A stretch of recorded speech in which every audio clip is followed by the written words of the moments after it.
You're looking pretty good. Tell them whatever you're doing, keep doing it because it's working. Tell them it's working. Keep doing what you're doing. Amen. I want you to stand up and take somebody's hand.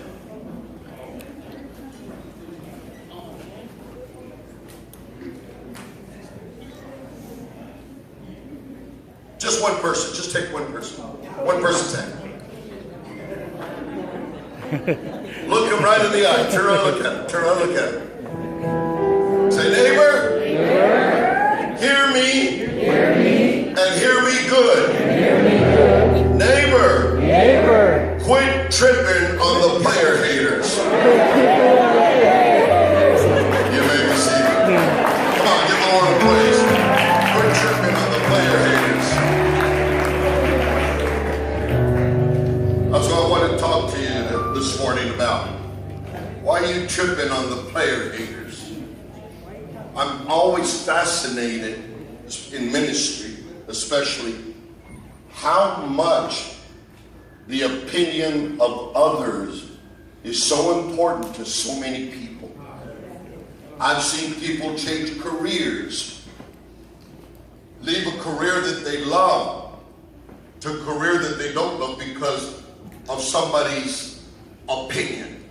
I've seen people change character from a good to a questionable character because of people's opinions. I've seen people leave ministry because of other people's opinions. I'm always amazed at how much power people's opinions have over other people. And I know some of you are here. I'll probably describe some of you already. I personally know what it's like to be a slave to people's opinions. I've experienced in my own ministry what it's like to be influenced by other people's opinions, where I didn't want to preach what God was preaching because I didn't want to go against other people's opinions, and I didn't want to offend other people who had a different opinion. And so I was disobeying God behind this pulpit because I was concerned what people would think about me. Now, I know I'm not going to get any much help up here this morning, but right there and then you could have said, I know what he's talking about. Instead of looking at me like, what are you talking about? I'll tell you what I'm talking about. I'm talking about you. Oh, you don't want none of me this morning. I'm talking about you. Somewhere down the line, somewhere in your life, you've made decisions not according to what God spoke to you or according to the leading of the Spirit. Somewhere down the line, you've made decisions because of the opinion of other people.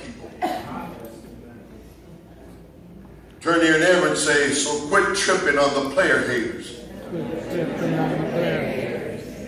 Genesis 37, we'll begin to read in verse 3, please. Now Israel loved Joseph more than all his children, because he was the son of his old age. Also he made him a tunic or a coat of many colors. But when his brothers saw that their father loved him more than all his brothers, they hated him and could not speak peaceably to him. That always happens in family. I said, that always happens in family. Now Joseph had a dream, and he told it to his brothers, and they hated him even more. Isn't it somehow you can hate and then hate more and then hate more than that and hate more than that? That's what happened here. They hated him here, then they hated him more, then they hated him more, then they hated him even more. Joseph had a dream. He told it to his brothers, and they hated him even more than they did before. And here Joseph has a dream, and he tells it to his brothers. They hated him even more than before. And so verse 6, he says to them, please hear this dream which I have dreamed. I'm convinced that you need to be careful what you tell people God is saying to you. Not everybody's going to be happy and excited for you. Oh, they'll smile and say, glory to God, but deep inside, they hate you. Come on, church, help me.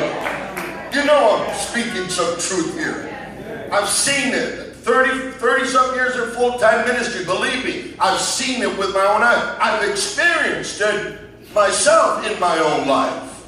Wow. He said, please hear this dream which I've dreamed. Verse 7. There we were, binding sheaves in the field, and behold, my sheaf arose and also stood upright, and indeed your sheaves stood all around and bowed down to my sheaf. Boy, you thought they hated him before. And his brother said to him, shall you indeed reign over us? Shall you indeed have dominion over us? So here we go, they hated him even more for his dreams and for his words. Turn to your neighbor and say, neighbor. Neighbor. Come on, say neighbor. Neighbor. Don't sweat the player haters. Don't sweat the player haters. The story of Joseph is really a fascinating story. As you might know, he's one of 12 sons born to his father and his father's favorite child. His brothers hated him so much that they conspired to kill him. As a matter of fact, they took him at first and threw him in a pit. And it happened to be a pit that they thought had water in it, is what they thought. And they threw him in there that he might drown, but they threw him in a pit that had no water in it. Hear me, this is very significant, because I've come to tell somebody, people will try to put you in a situation to destroy you, but God has already prepared it so that they cannot destroy you. Oh, that's worth a shout right there. See, they thought the pit had water in it, and they threw him in, but God had already moved ahead of time, took the danger out of the situation so that you couldn't get harmed. I don't care what you're going through, God will go ahead of you, take the danger out of the situation. You'll still go through because it's a maturing process, it's a learning process, but God will take the danger out of the situation. Turn your neighbor and say, quit tripping. Quit tripping. That somebody tried to destroy you, but God has already planned it out. God knew ahead of time that they were going to throw him in a pit, so he had the pit to dry out.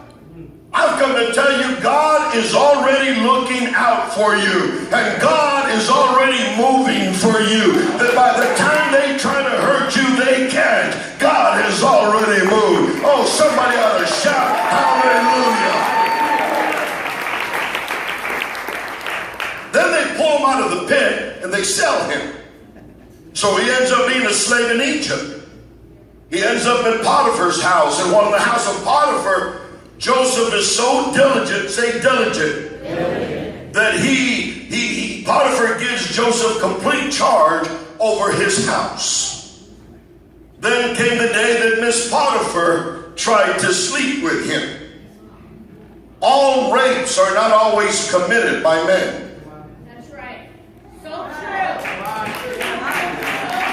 Why were the men so quiet? Are you that afraid of the missus? Many rapes are not always committed by men. Women do it too. I know I can tell you didn't want to hear that, but it's a fact. Now, I thought the brothers would say amen a little louder, but I don't know where the brothers went to. He left me here by myself this morning. It's all right, I see how it is. And so Joseph runs away and he escapes from her. And she tells her husband, Potiphar the general, that he tried to rape her. And Joseph's now cast into jail. And while he's in jail, he interprets a dream of two of his jailmates. And he tells one of the jailmates, when you get out, you're going to be restored to your original position. Then he said, when you get there, Joseph said, remember me. Tell the Pharaoh about me. And of course, the guy gets out, forgets about Joseph, and doesn't even tell the Pharaoh. But now the Pharaoh has himself a dream that he can't interpret.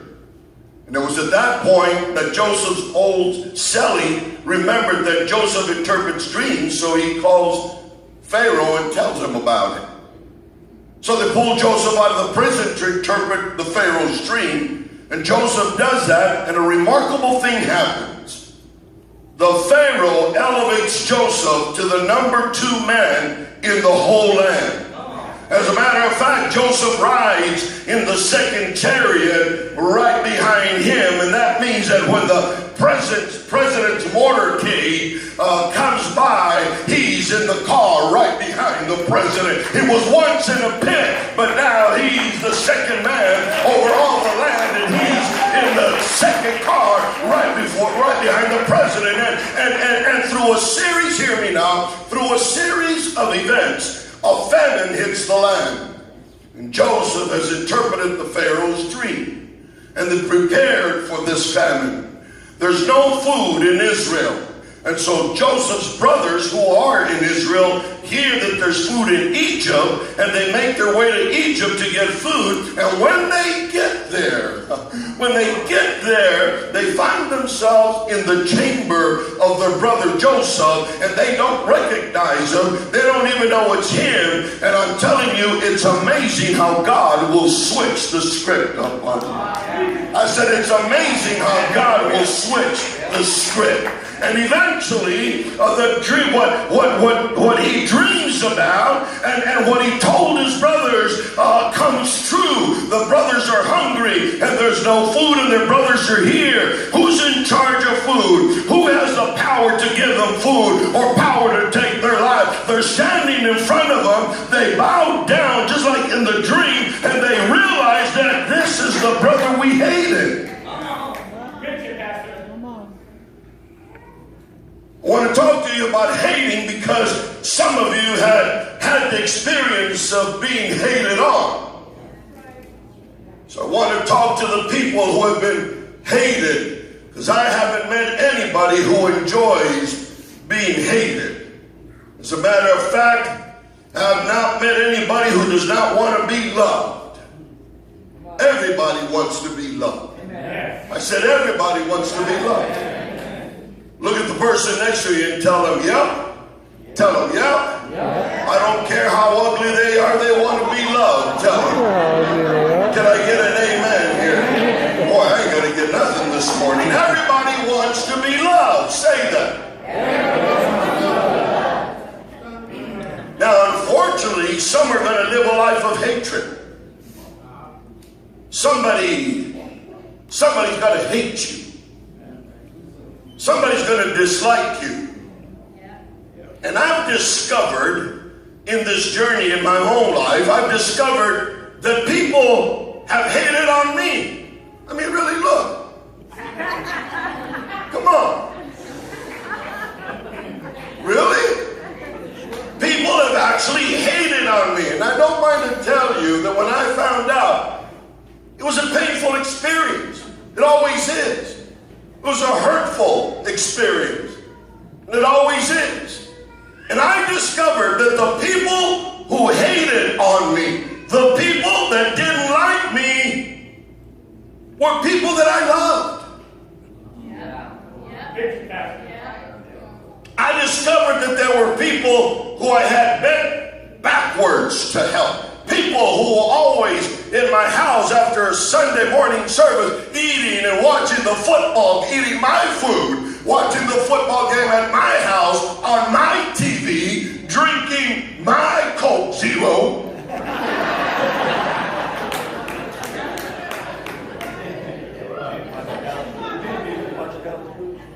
Where's Furman? Should have stood up right there, homie.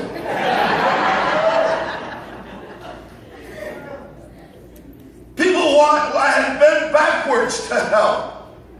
People who I had served and tried to help. People who I had prayed with and cried with. And to turn around and find them trying to kill me or hurt me or ruin my reputation or the reputation of my church. God had to teach me how to not trip over player haters. Oh, go ahead. He's a bigger God than that. God had to teach me to walk down the journey of my life and recognize that being hated is a part of the journey and a part of life. And my assignment this morning is to help you understand. Don't be discouraged and don't be shocked and don't be disappointed if your player hated. If you're going somewhere, hear me. If you're going somewhere, it goes with the territory. If you're going to do something for God, it goes with the territory. Why are we so shocked and overwhelmed when we hear something? It goes with the territory. Welcome to the ministry. Welcome to life. It goes with the territory. It's part of the journey. So these brothers hated on Joseph. But why did the brothers hate Joseph? Well, there were several reasons that they hated him.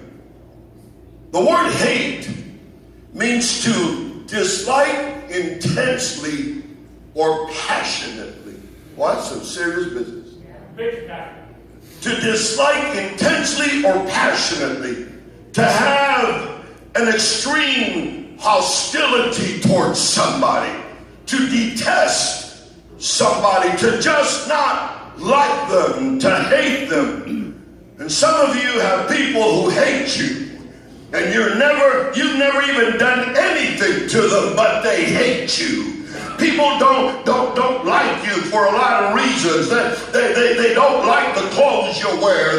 They don't like what you put on Facebook. They don't like the way you walk or the selfies you take. They don't like who you hang out with. They don't like the wigs you put on every once in a while. But the scripture said, and I need this to be clear. I need this to be very clear this morning. The scripture said that if you have hatred in your heart, if you have hatred towards somebody, that is not from God.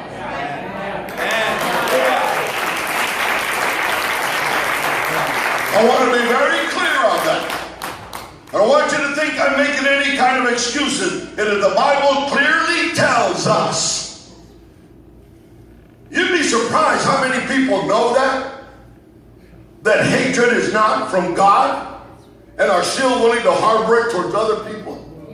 Well, I don't really hate them. I just don't talk to them. You hate them. You dislike them. Come on.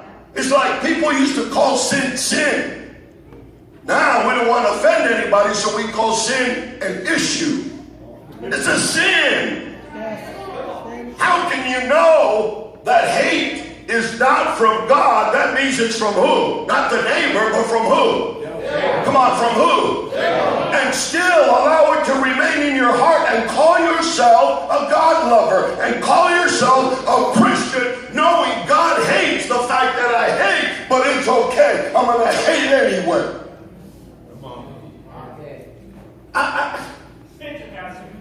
Cool.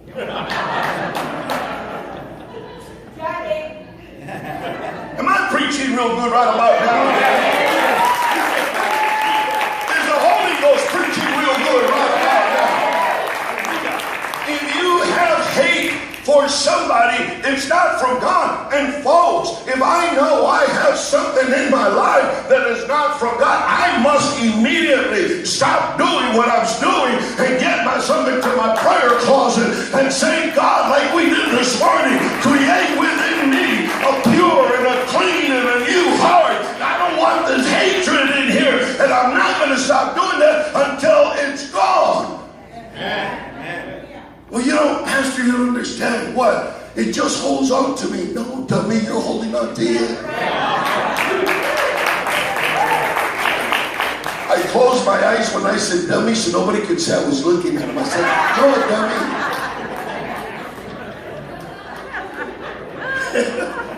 Are you all right? Did we already take the offering? Because this is going to get tough. We already took the offering.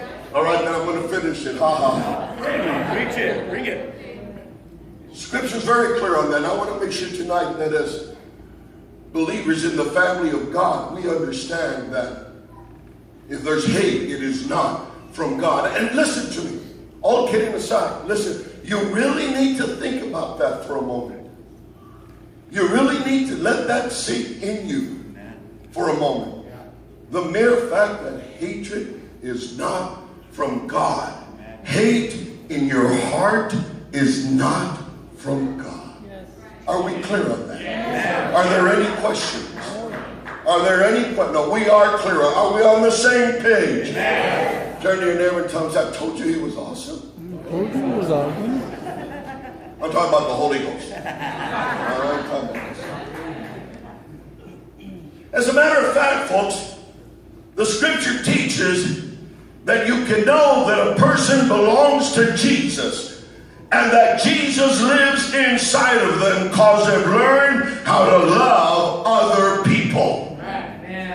They've learned how to love other people, but wait a minute. See, it's easy to love people who love you.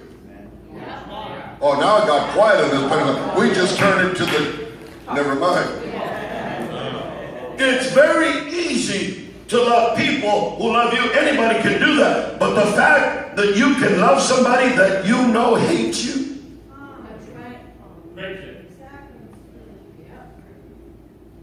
To have the ability to love somebody that you know dislikes you and hates you. That's a sign that you really do belong to God. That is a sign that you are really a God lover when you are able to love, so come on, somebody that you know hates you. Hey!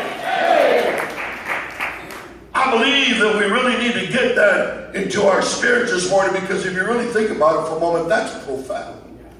That really is profound, because that's where many of us are stuck in this morning in one way or another. Well, I forgive them, but I don't have to invite them over for tea. Really? Is that forgiveness? It is not. Is it? Jesus would have never said that, would he? No. Well, I love you, but I'm not going to die on the cross for you. Can you imagine him saying that? Oh, I forgive you, but I'm not going to shed my blood for you. No way, dude. You're a turkey. Can you imagine Jesus telling us how much I love you with all of my heart, but I'm not going to die for you. I forgive you of everything you've done, but I'm not going to die for you. I'm not going to invite you over for tea. Really? How many God lovers do I have in the house? How many God lovers do I have in the house? See, that's how I know I'm saved. That's how I know that Jesus lives on the inside of me, because he's given me the capacity and the ability to be able to love the people that I know don't like me. That's how I know that I belong to Christ. That's how I know that Jesus lives on the inside of me, because he's empowered me, he's anointed me, he's taken my heart and given me the capacity to love those that are trying to hurt me, trying to kill me, trying to ruin my name, trying to ruin my ministry, trying to harm me. God has given me the ability to love them unconditionally. Yeah. That's how they'll know you're a Christian. How? By your love, not by your hatred.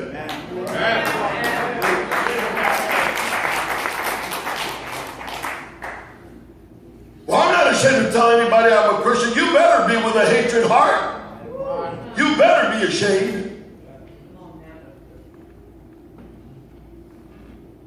They'll know you are Christians by we used to sing that song. And they'll know we are Christians by our love. By our love, they will know we are Christians by our love. Boom! To the curb. To the curb. Oh, excuse me. In Jesus' name. Give the Lord a praise, somebody.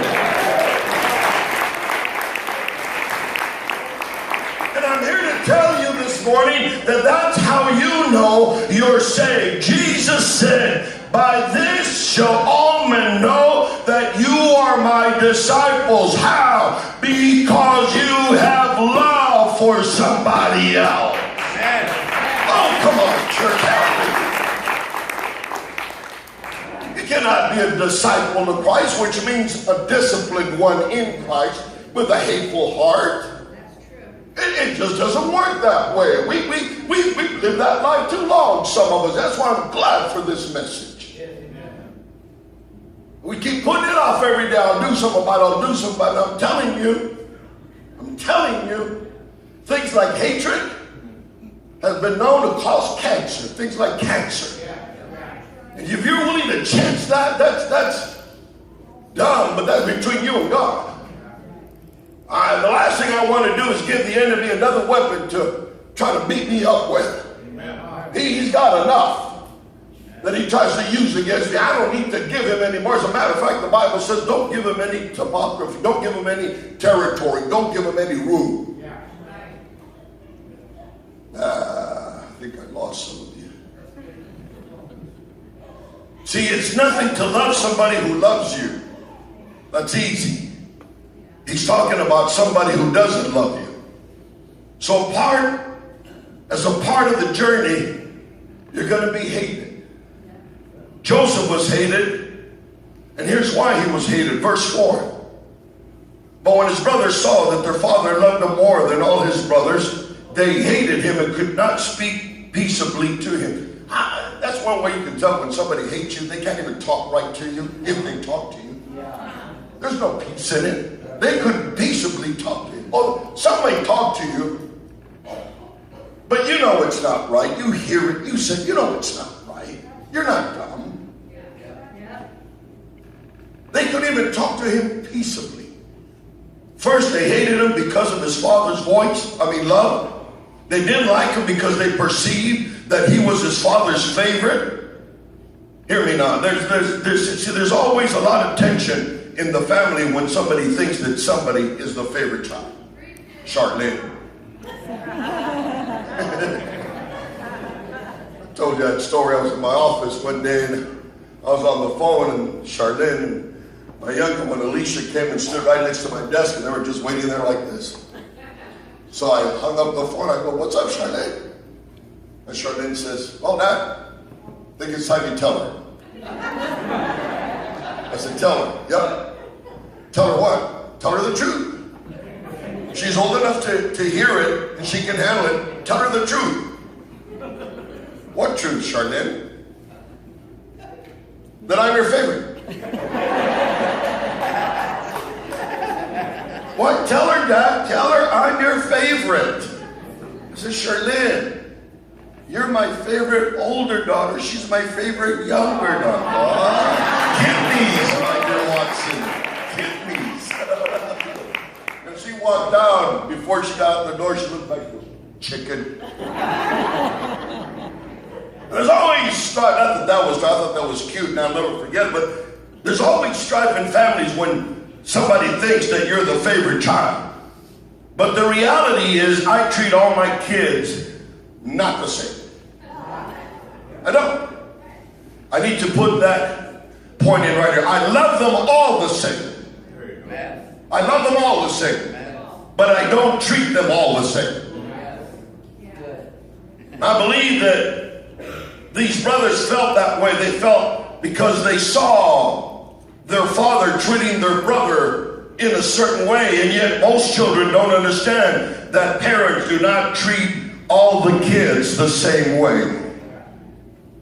I can't treat them all the same way. Roman, my oldest, was the most responsible of all the kids in many ways, like most firstborn are.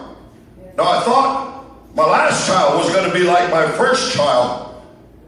And I remember I'd call on her name Alicia, and she'd come running, "Yes, Dad," and she could do anything for me that she wanted, but then she became a teenager. And now I used to say Alicia, and she was there. Now it's Alicia, Alicia, Alicia, get your butt down here, Alicia, I know you hear me. I didn't have to do that before. Is it okay to say but? Because I said it next to the pulpit. I didn't say it behind the pulpit. So you can't accuse me. My kids, I have to treat them differently, so I know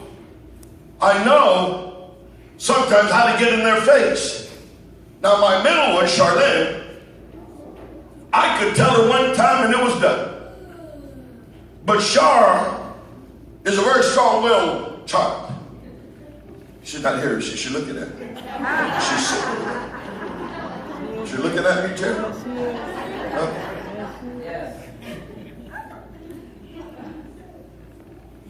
If Charlene was my firstborn, I wouldn't have had any more children after her. You do not know how many times I had to be the peacemaker because between her and her mom. Every day I had to be there's so much like it. And now I thank God that they're so close they cannot be apart. I thank God.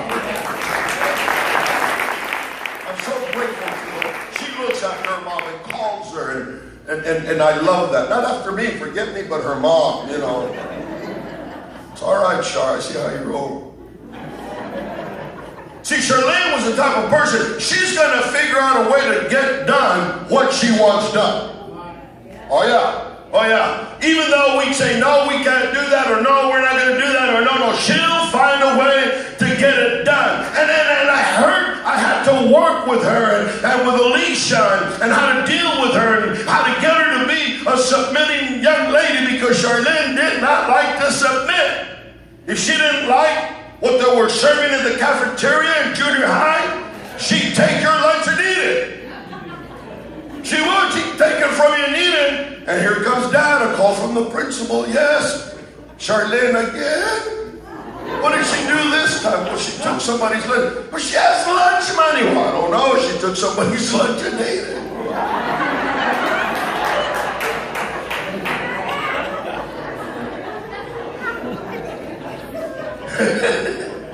But I had to work with Charlene to try to get her to become a submitting young lady without breaking her will. Because that will of hers has brought her and helped her later on in life. And I don't want to break her will, but I did want her to become a submitted child. But I had to deal with Charlene differently than I had to deal with others. I love them all the same.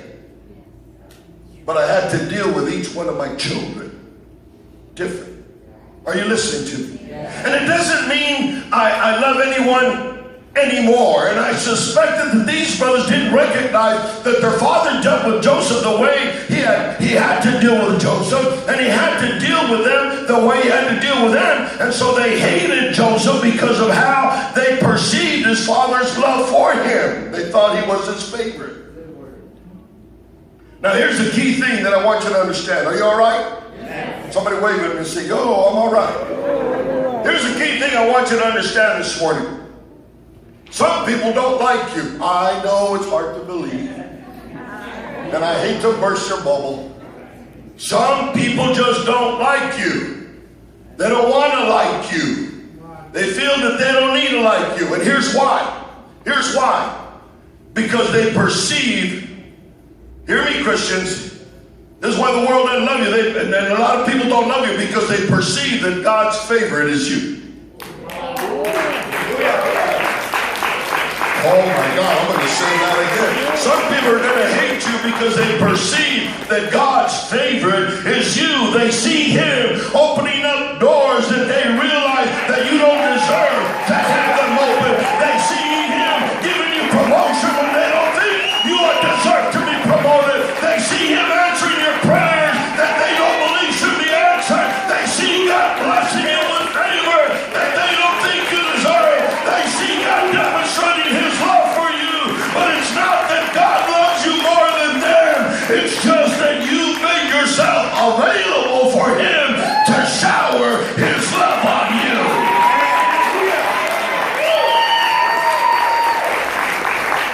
And people are going to hate you because of that. But I've come to tell somebody, don't be tripping on player haters. I've come to tell somebody, don't sweat the player haters. So they're going to hate you for that. And they're going to hate you because they feel like they deserve some things more than you. Oh, this is... It's getting a little personal because it's getting a little more quiet. I'm loving this. I'm loving that. They hate you because they really believe in their heart. And you know where you see that in church? You see that in church? Yeah. You've been here 20 years, and here comes the young whippersnapper. He's been here 3 years, and now he has a higher position in the church than you. Oh, you don't like that. He's been more diligent, more faithful. Abides by the rules. Really loves. And you'll grumpy you. Well, I've been here 20 years. Yeah, but you come every so often. Thank you.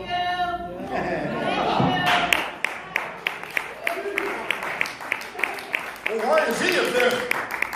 And he's only been here 2 years. And I've been here 30 years. And I'm not up there yet. Why? Because you can't sing.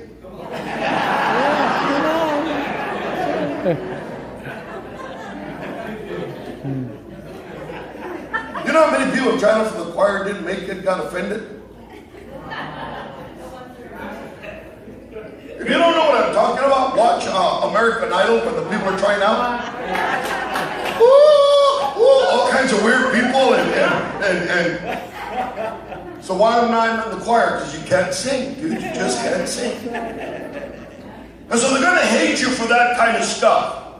They deserve some things. They deserve some things more than you. And the fact of the matter is that often, is this okay? Can I finish this? That often there are a whole lot of people that deserve more than me. If the truth be known. But thank God I got what God had for me. Thank God I got what God had for me. God, tell your neighbor, say neighbor, they didn't understand that the Father loved them too. And see, folks, your friends need to understand that those people who hate on you, they need to understand that God loves them also. And not only did they hate Joseph because of his father's love, but they hated him because of the dream Joseph had. Have you ever told somebody your dream and they look at you and say, stupid? Like, dude, what drugs are you on? Anybody, did that ever happen to anybody besides the preacher? 4 of us? Do the rest of you dream at all? Have you ever had such a crazy dream you just didn't want to tell anybody because they would think you're so crazy? Yeah, I've been there too. They hated him because of the dream he had. Joseph had this dream, and they hated the dream. And in this dream, he saw that in the future they would bow down to him, and so they didn't like his dream. And not only did they not like his dream, but look at verse 5. Go to verse 5. Look at verse 5. Now Joseph had a dream, and he told it to his brothers, and they hated him even more. Look at verse 8. And his brothers said to him, shall you indeed reign over us? I mean, really, we're going to bow down to you? Really? Shall you indeed reign over us? Or shall you indeed have dominion over us? So they hated him even more for his dreams. People are going to hate you for your dreams. But don't you dare stop dreaming.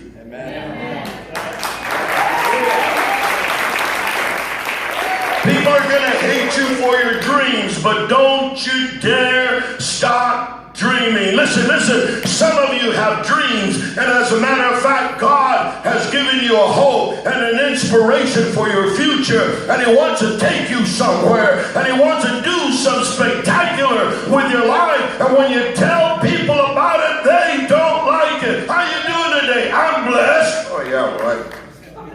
People don't like that. And some of you quit saying it because you don't want to offend anybody. I'm all right.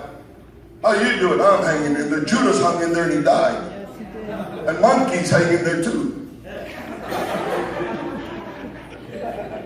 What's wrong with saying that you're blessed? What's wrong with saying, when people ask, how are you doing? What's wrong with saying that you're blessed? Well, you know, I don't have the big car or the big house. That's not what we're talking about. You're blessed because your name is written in the Lamb's Book of Life, and you're going to make heaven your home and your destiny. So how are you today? Blessed. How are you today? Blessed. They're going to hate you for that. Oh, you go to destiny.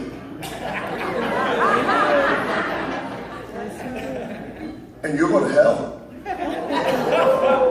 If you don't know Jesus Christ as your Lord and Savior, I didn't finish the sentence. Are you hearing what the Spirit of the Lord is saying? They're going to hate you for that. But I'm here to tell somebody, don't you dare ever let go of your dreams. I don't care if it looks as if they're never going to come to pass or amount to anything. And I want you to disregard all those people who say that you aren't smart enough or that you aren't big enough. Ignore the player hater. Faith sometimes begins by stuffing your ears with cotton. Yeah. Turn your neighbor and say, neighbor, you don't have to believe in my dream. Tell them again, say, neighbor, you don't have to believe in my dream. Tell them again, say, neighbor, you don't have to believe in my dream. And to me, this is very important when it comes to your God-given dream. Listen, if you're going to fulfill your calling or reach your dream or accomplish what God has called you to do, you cannot expect support from outside of you or around you. Hear me. You have to have a dream that functions independently of support.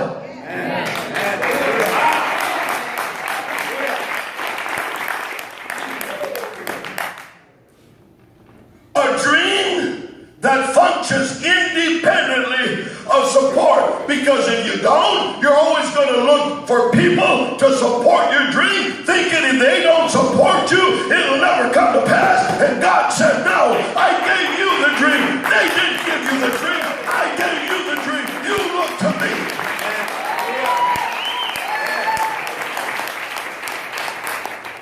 Joseph, when he dreamed about being a great leader, he was a little boy.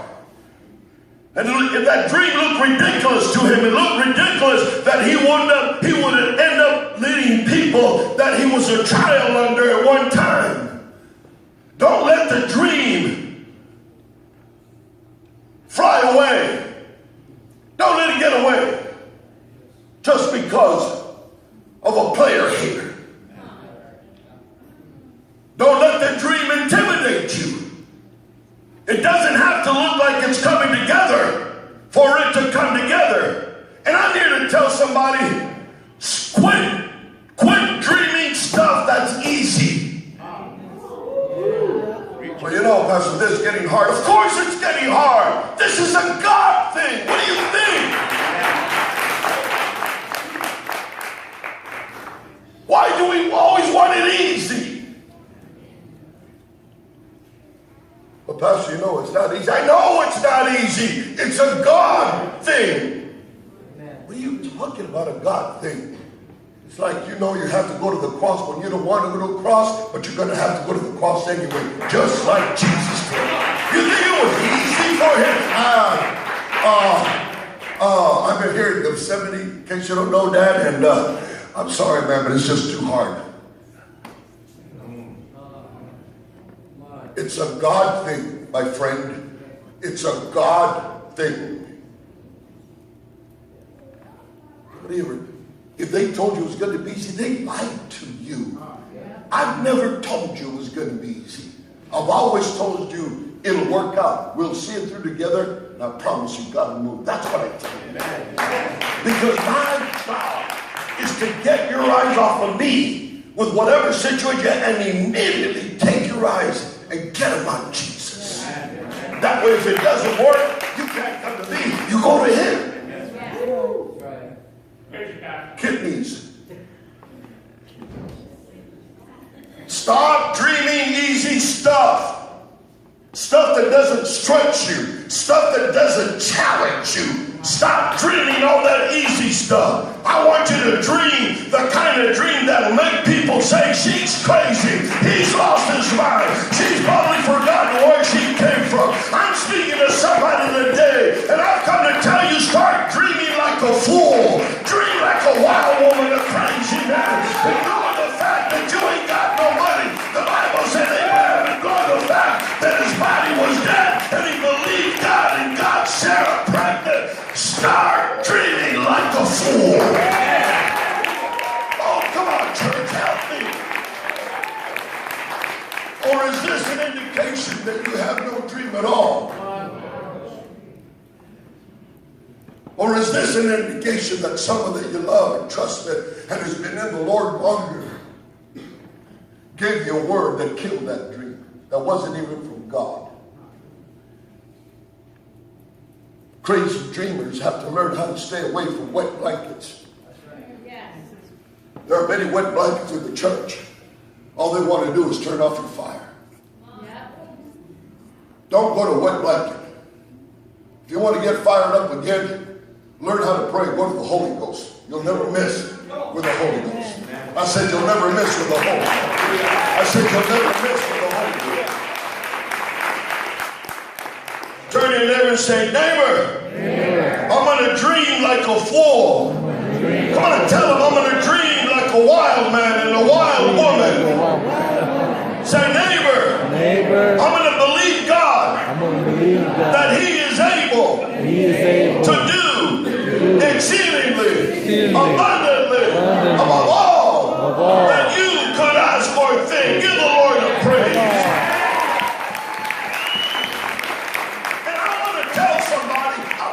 Somebody jealous of somebody else's dream. Don't be a hater. Don't be jealous of somebody else's dream. I'm telling somebody, go get your own dream. God has a dream for you. God has a dream with your name on it. Go get your own dream. Listen, I've got my own dream. I don't want your dream. I don't want what you've got. I don't want your house. I don't want your car. I don't want your job. I don't want your wife. I don't want your knucklehead kids. I don't want nothing that you've got. All I want is what God has for me. You keep what God has for you. I just want what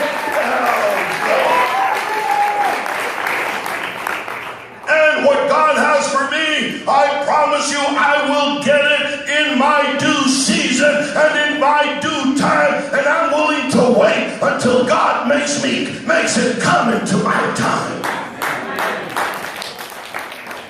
I don't want what you've got. I got my own dream.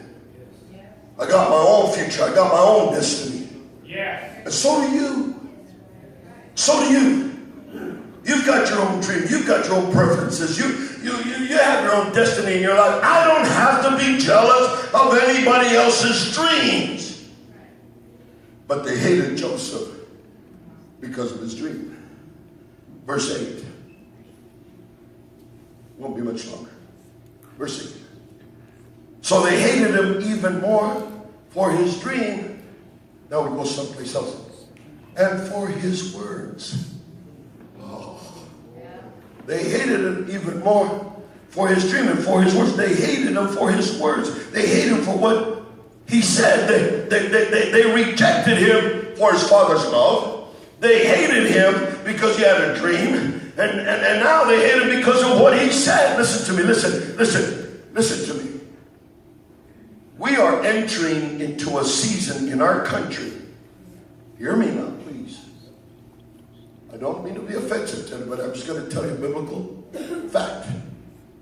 We are entering into a season in our country that if you don't believe like certain people believe, they're going to hate you because of what you do believe. I'm not going to go on until everybody shouts, letting me know they understood that. They're going to hate you because of what you believe. You may not see it, but let me warn you. Let me give you the heads up. If you're a committed Christian, and if you're sold out to the Lord Jesus Christ, and if you take a stand for what this Bible teaches, people are going to hate you for the words that you speak. they prosecuted me because of what I said. They're going to prosecute you, and we are moving into a day where they're going to hate people for what you believe. How many God lovers do I have in the house? They're going to hate you for that. That's why some of you men, you pray over the meal at your house, but you won't pray over your meal lunch in front of the guys.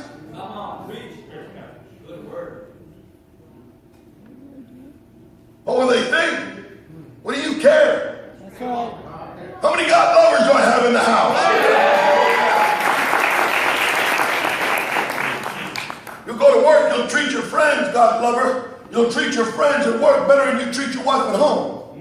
Now all the ladies right there should have brought another offering right there.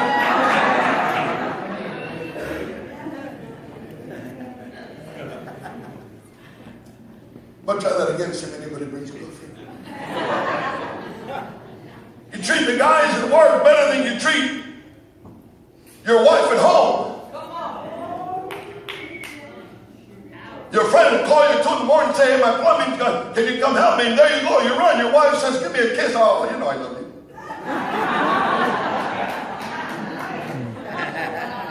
Hey, babe, what? Tell me you love me. I told you 2 months ago. What do you want? The sweetest thing that happened to me last night. The sweetest thing that happened to me last night. No, it wasn't SEX.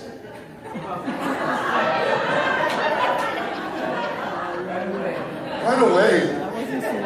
God, give us a clean mind in the name of Jesus. The sweetest thing that happened to me last night, after such a hectic night that many of us figured, and I want to thank Mario and Juan and Oscar, Charles and Ernie, that we finally got our sign up and lit. But let me tell you, it was a challenge, but God moved. And so after a hectic night, long day, got home and I rolled over in my bed. And my wife snuggles up against me like she always does. And she said, I love you. Man, that was awesome. That was awesome. That's all she said. And then she played in my ear.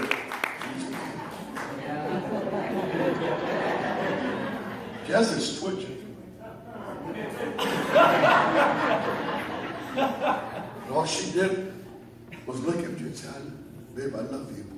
And it made the whole day worthwhile.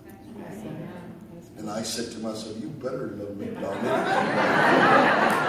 After 42 years, you better love me. Give the Lord praise. Give him praise.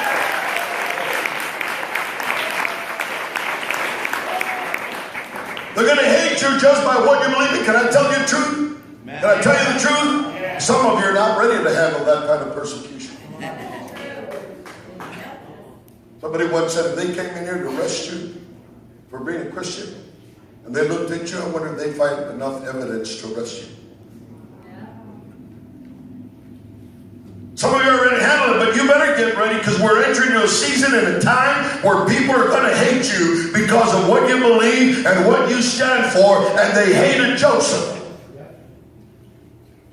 But now I close this message. I don't want to close it without telling you this. You see, what do we learn from Joseph? There's some lessons that we learn from Joseph. There's some things we've got to understand about being hated. Number one, when you're hated, you're in good company. Yes. Yes. Yes.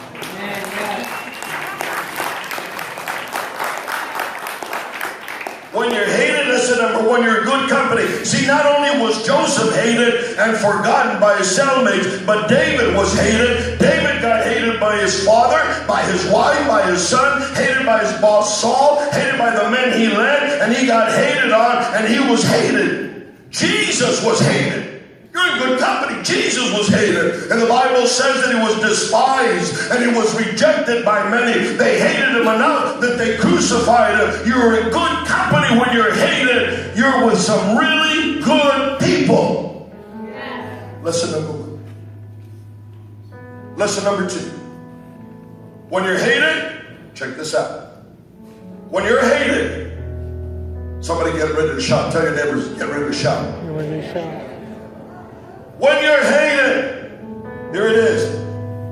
God uses haters to launch you into your destiny. If you only knew that the people who are hating on you, God's going to use them to push you into where He wants you to go. As a matter of fact, I learned in life that when I got haters, that God was about to push me forward. Bear with me, bear with me. When haters start rumors about you to get people to stop believing in you. I remember a while back I tried to track down some rumor going around about me. I was trying to hear, did they say that? Who told you that? And who told you this? And all of a sudden the Spirit of God spoke to me and said, stop. I didn't call you to track down lies. I've seen people try to track down rumors in ministries and that's destroyed ministries. I've seen people try to track down rumors in families that has separated the family. And God said, stop it. I did not call you to track down lies or liars. And if you're going to track down every lie told on you, then that's all you're ever going to spend your time doing, is tracking down lies. In that matter, hear me, you'll end up spending more time with those that are against you than those that are with you in that way. Trying to track down the lie.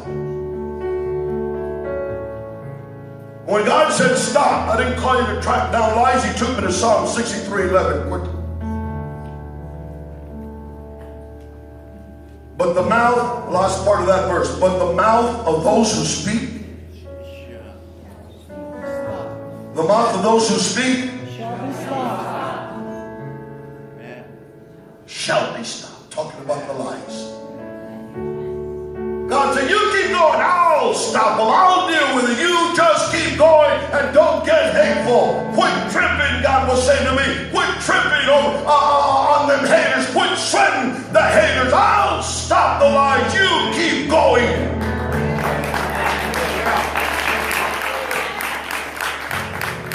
I believe God's saying to us, hey, I've got this, man. I've got this. I'll stop the mouth of liars. I got it. Don't worry about the haters. I believe God's saying, don't be tripping on those haters. I'll stop their mouths. I called you to preach the gospel. You called me to stop the lies. What that told me is that when you're talked about, oh God, I love this. And when you're hated, it's a prerequisite. It's an indication. It's a sign that God is about to launch you into something absolutely spectacular and new in your life. Oh, I feel just like shouting right about, hey! See, you didn't get it. When they're hating on you, it's a sign that God is going to launch you deeper into your destiny. Because while they're lying on me, God was getting me ready to continue to pastor the greatest church in the city of Whittier. So I'm trying to tell you that hatred is an indication that God is about to elevate you into a new day and a new time. Somebody shout, it's time.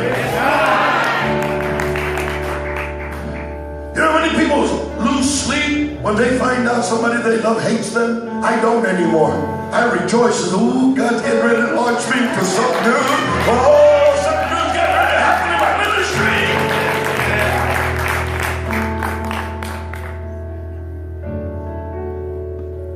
Turn to your neighbor and say, neighbor.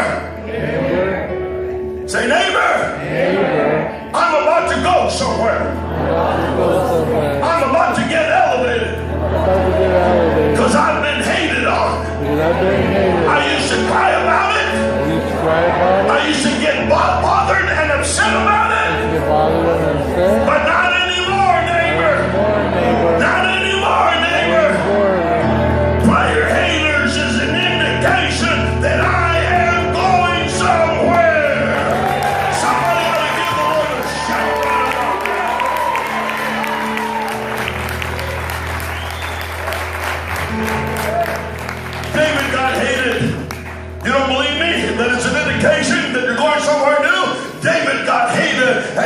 was made the king. Joseph got hated. He became the number 2 man. Jesus was hated and was crucified, but he arose again on the 3rd day. Years ago, I got hated by a supervisor that I had one time. Just the fact that I was a Christian really bothered him. Every day I'd go to work, I was assigned by my supervisor the dirtiest jobs around the warehouse. But it didn't matter to me. I was just grateful that I had a job, making $6 an hour, but I had a job, and no matter what my assignment was, I was determined within me to do it the best that I knew how, as if I was doing it as unto the Lord, and I was determined not to let him steal my joy. And to make a long story short, 2 years later, he was laid off, and guess who was promoted to take his position? It's an indication when somebody hates you that God is ready to take you to another level. God is getting ready to take you deeper. God is getting ready to push you in. I went from $6 an hour cleaning the warehouse to $14 an hour. In the 70s. That was a lot of money. From $6 to $14. And it was at this job.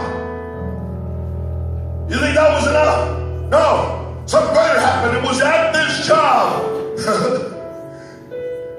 When God opened the door for me to pastor this wonderful, magnificent, exciting church, Destiny Community, I got hated. I got hated up here while I was down here. But because of the hater, God took me from down here and launched me way up here. Don't sweat the player haters. Don't be tripping on player haters.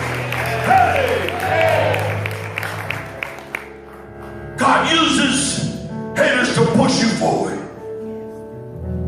When somebody lies on you and talks about you, you ought to say, praise the Lord. I'm about to go up. I'm about to go somewhere. They don't like me, but God loves me. And because he loves me, no devil in hell can stop what God is doing for me. Somebody ought to say, preach on, preacher.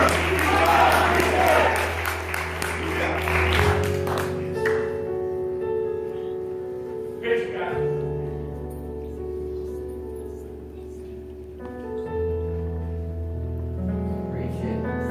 Come on. Know what I'm doing?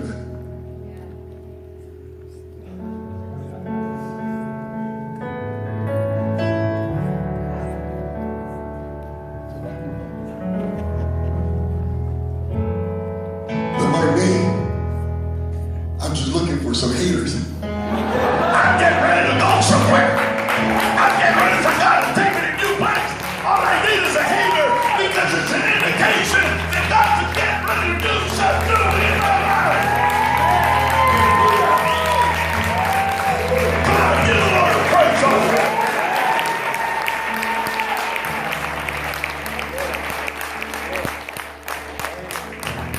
And my assignment is to tell you, to prepare you, to teach you, prophesy to you that while they're hating on you, God is working behind the scene to take you to a spectacular place. So they don't like you. So they don't want you around. They dislike you. They dismiss you. They're dismayed about you. They disappointed you. They disregarded you. They disinherited you. They discounted you. They disapproved you. But all that this means is that God is getting ready to discover you.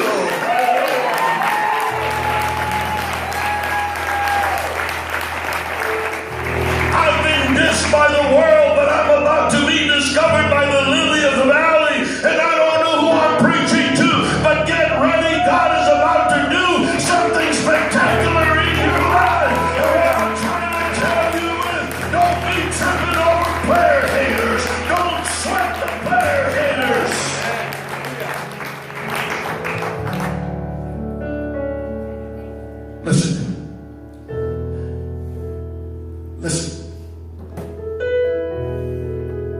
can't say this any more clear.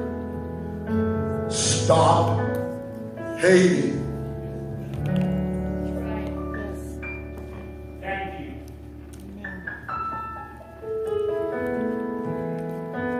Stop hating.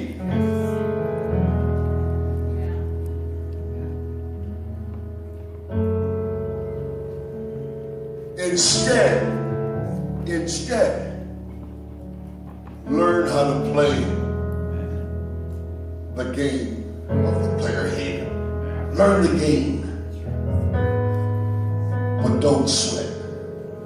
Quit tripping on player haters.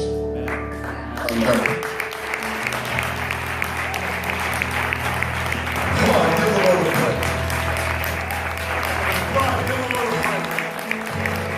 Come on, give the Lord a praise. Come on, give the Lord a praise. Come on, give the Lord a praise. Give the Lord a praise. Give the Lord a praise.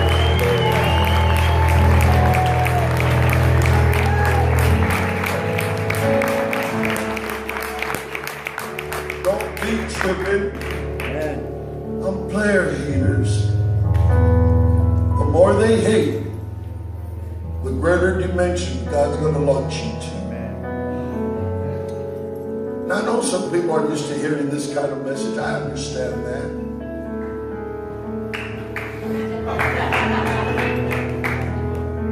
But nonetheless, it's the truth. That's real talk. I was talking to Pastor Liz yesterday. Don't let people pressure you. Everybody's always got an idea, but nobody's willing to stick around long enough to work it out with you.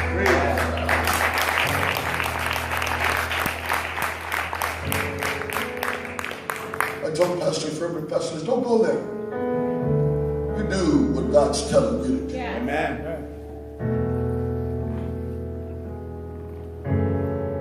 They may not like you. They may hate you.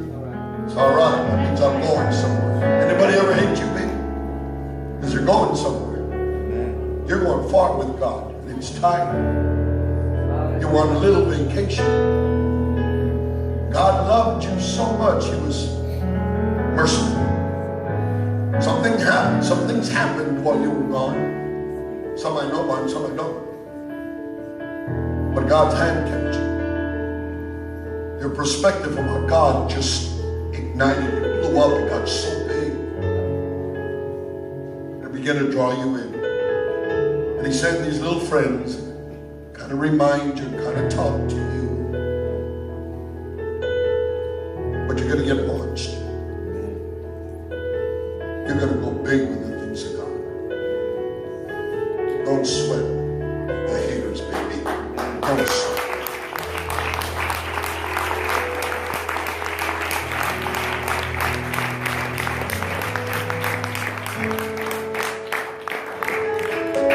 Well, Sister Monica, you did it, man. We got the sign. God did it through you.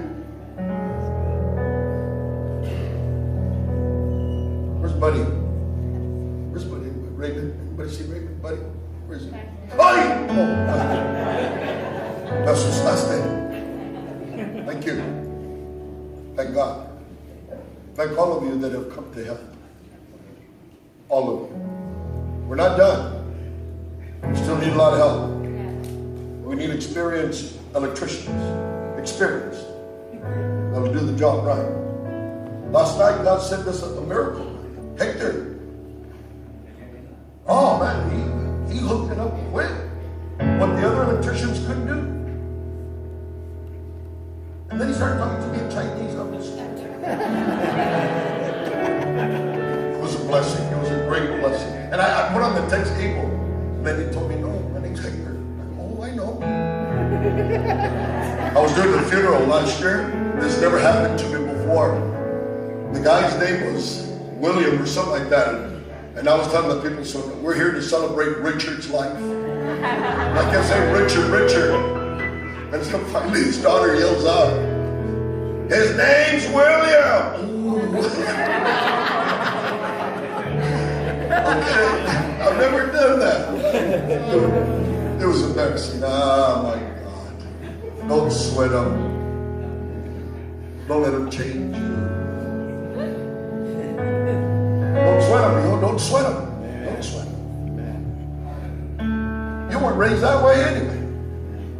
Now you thought you were more handsome than I was. Don't want to hurt your feelings, but just look. Don't sweat us. Just know that God's going to use them to launch you deeper into the things of God. You were called by God. Not in a general calling before you were in mother's womb. You know what the Bible says, but you had a special call of God in your life. And God hasn't removed that. As a matter of fact, just lately, God has begun to pour some more stuff on you. Some more godliness. You struggle with making some decisions. We all struggle. But make sure that your decisions are never influenced by a hater. Amen. Don't sweat it. You're going far. You're going far.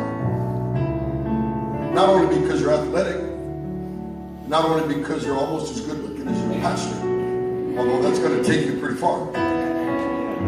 I've actually bought coffee with my good looks. Well, not really, it's because they knew me and stuff, but that's it. But my good, they wanted to throw it at me. Don't sweat. Is there anybody here that does not know Jesus Christ as their Lord and Savior? You've never accepted Christ, you've never repented before the Lord, you've never asked Him to come into your life. If you're here right now and you do not personally have a relationship with Jesus Christ, lift your hand up real high and say, "That's me, preacher." Lift it up real high, real high. I want to see. I want to see. Okay? Then everybody's saved. Oh, look. Here's the note that came in that bag with the first fruits. It says first fruits. It's never happened to us like that. That was awesome. Somebody's getting it. Somebody's getting it. Lift your hands and receive the blessing. Turn to your neighbor and say, "No haters." Say, "Not me." Say, "I'm a God lover." Now, I may not be perfect, but I'm not a hater. I'm not a hater. I'm not a hater. I'm not a hater. I'm not a hater. And they shall know that I'm a Christian by my love for those that I know hate me. You know what that does when you love them? The Bible says it's like pouring coals of fire. Oh, don't you love that? And then just spiritually sit there and watch them burn. God said it. God said it. What are you doing with a love of what for? I want to watch him burn.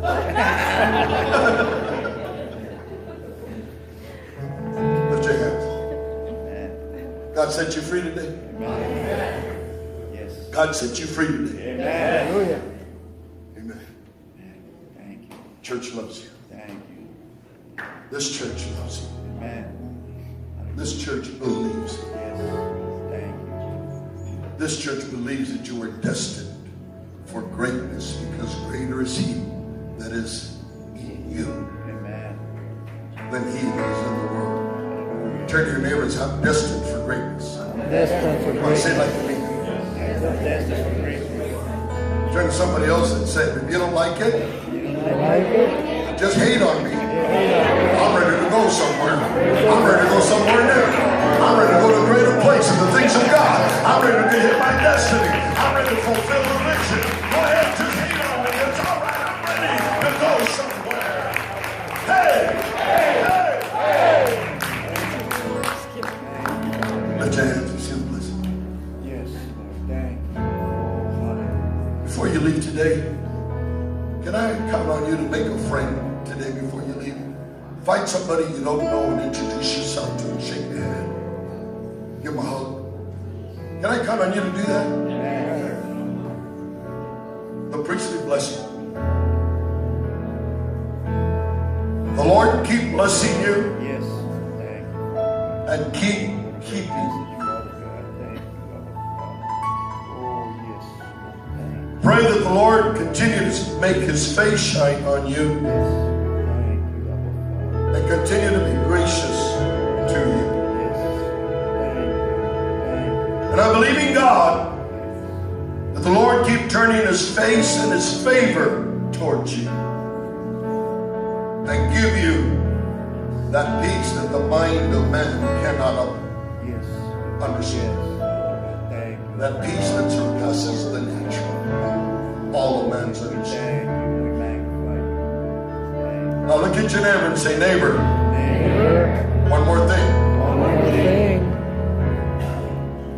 Say Wednesday, Wednesday. we have church. Yeah, church. We expect you to be here, God lover. Expect you to be here, God lover. We expect you to be here, God lover. Expect you to be here, God lover. The service begins Service begins at 7 o'clock. at 7 o'clock. Neighbor, Neighbor. you want me to save your chair for you? I will. I'll be here at 5 till 7. You're going. Hey, I know it's funny. I know that. But the Bible does say we are accountable to one another. Yes, Right there, does. you've just made yourself accountable to one another. Yes, If people are does. going to see if you keep your word or not. Forget the people, they're haters. God will see. And one more thing. Stay blessed. Love you. God bless you. Dismissed.